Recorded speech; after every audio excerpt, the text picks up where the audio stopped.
Jodi. It's so great to have you here with us. For those joining us, I'm Megan Roth, the founder and artistic director of Calliope's Call, and I am so thrilled to invite composer extraordinaire Jodi Goble from Iowa, who is one of our feature composers on our debut album release, New Moon. Hi, Jodi. Hi, I am so excited for this album. I was so sorry to miss all of the concerts that were associated with it, and I can't be more happy to Oh, hear the whole thank you. thing. Yeah, Thank you so much. We are so excited to share your beautiful set, Valentine's from Amherst.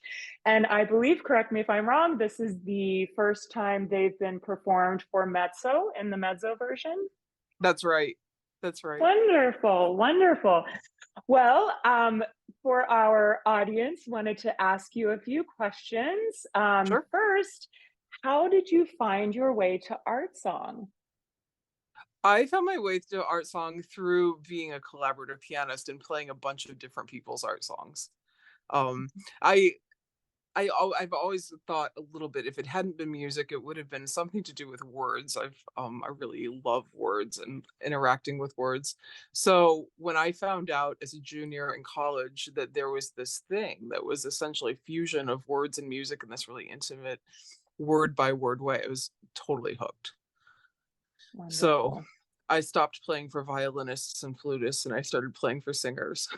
We Never really love looked back. that. Yeah. Yes.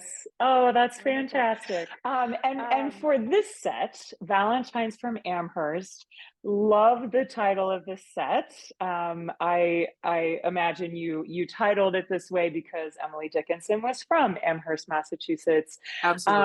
Um, how did you come to select these specific poems and just talk to us about how you came to craft the title too?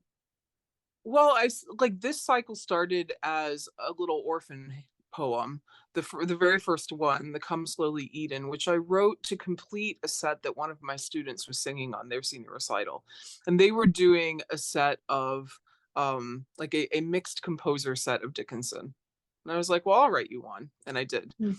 But it's, like one little song is lonely on its own. Like Yeah. it needs friends.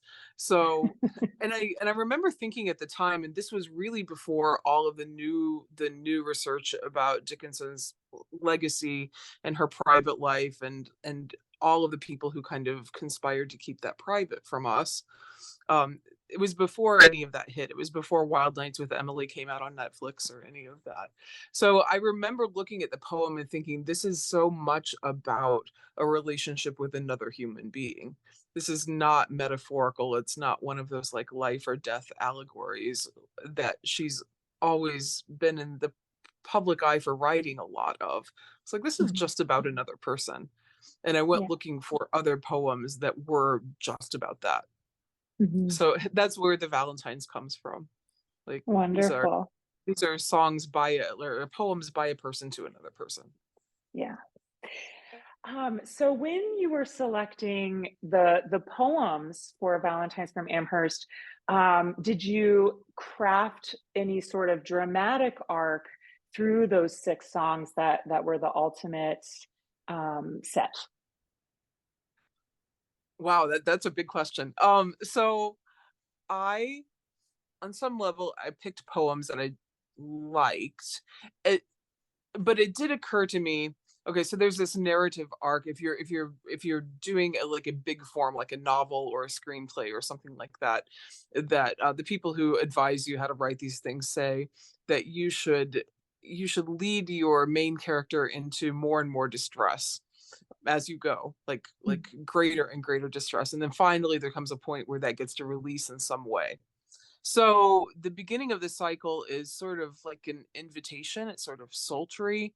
And then we have one song which represents like the giddiness and euphoria of new love. And then after that, the narrator gets a little troubled and a little more troubled and a little more troubled as you walk through Doubt Me, My Dim Companion, which is about the doubts that can crop up in a new relationship. Um, within my reach is this really gorgeous and really sad sort of meditation on missed chances or missed opportunities and how you can't get those things back after they're gone, and how close that you might have been to achieving them, and then not to get there. And then finally, nobody knows this little rose. Of course, we all know the really famous setting of that by William Roy. Um, and I think Ernst Bacon has one too, which is just the narrator sort of giving up and saying, like, I know that I'm not very important, and I could just pass away right now, and no one would remember me or remember the things that I did. So it's like so hopeless. I've got this little heartbeat thing that just sort of like taps out at the end of it. And then, Hmm. so nobody goes away and cries. River runs to me is a happy and euphoric again. So the narrator gets a happy ending, but they have to go through it first. Yes.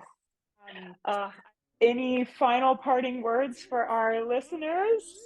I'm just so excited for your whole enterprise.